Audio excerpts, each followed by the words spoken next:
सदर आरिफ अलवी ने election तरमीमी bill बगैर दस्तखत के वापस कर दिया। कहा मुजव्वजा कवानीन की नौयत रिजत पसंदाना है। टेक्नोलॉजी के इस्तेमाल में मसाइल का हल मौजूद है। आइन की पासदारी करता रहूंगा। दस्तखत ना करने के बावजूद बिल कानून बन जाएगा।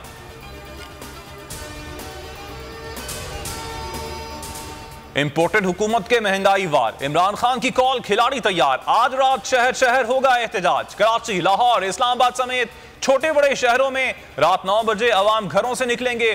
चेयरमैन पीटीआई इमरान खान खिताब में लाहे अमल का ऐलान करेंगे। खिताब बड़ी स्क्रीन पर दिखाया जाएगा।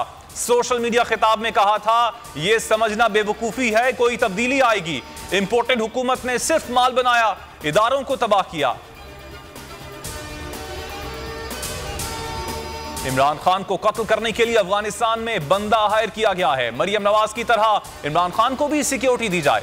तहरीक इंसाफ का मुतालबा। शहबाज गिल ने कहा, इमरान खान के कत्ल की साजिश पर तहकीकात होनी चाहिए। खुरम दस्तगीर ने फौज को सियासत और साजिश में घसीटने की कोशिश की। जुडिशल कमीशन तहकीकात करे, दोबारा इलेक्शन करवाए जाएं ताकि अवाम इनके कानों पर थप्पड़ मारें। लीगी लोटे उम्मीदवार। नजीर चौहान की बदमाशी। पीटीआई के दफ्तर पर हमला। पुलिस एहलकारों के हमले में दर्जनों कारकुनान जख्मी हुए। हम्माद अजहर कहते हैं, शब्बीर गुज्जर के भतीजे के सर में गोली मारी गई। हमले की तमाम वीडियोस मौजूद हैं। पुलिस ने हमारे खिलाफ मुकदमा दर्ज कर लिया। यास्मीन राशिद बोली, हिरासा किया जा रहा है, मुकदमा दर्ज ना किया तो अदालत जाएंगे। जो मर्जी कर लें, जिमनी इलेक्शन हम ही जीतेंगे। ये अवाम को डराने की कोशिश कर रहे हैं। पीटीआई रहनुमा शब्बीर कुरैशी कराची से गिरफ्तार। खातून ने इल्जाम लगाया, रुकने सिंध असम्बली ने नौकरी का झांसा देकर बुलाया, दस्त दराजी की। अली जैदी कहते हैं, गिरफ्तारी रियासती मशीनरी को इस्तेमाल करने की वाज़ेह मिसाल है। हलीम आदिल शेख रुकने सिंध असम्बली के घर जा पहुंचे।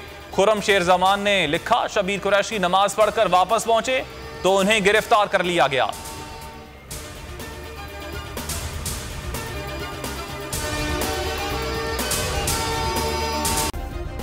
सब्सक्राइब करें और बेल दबाएं ताकि कोई खबर रह न जाए।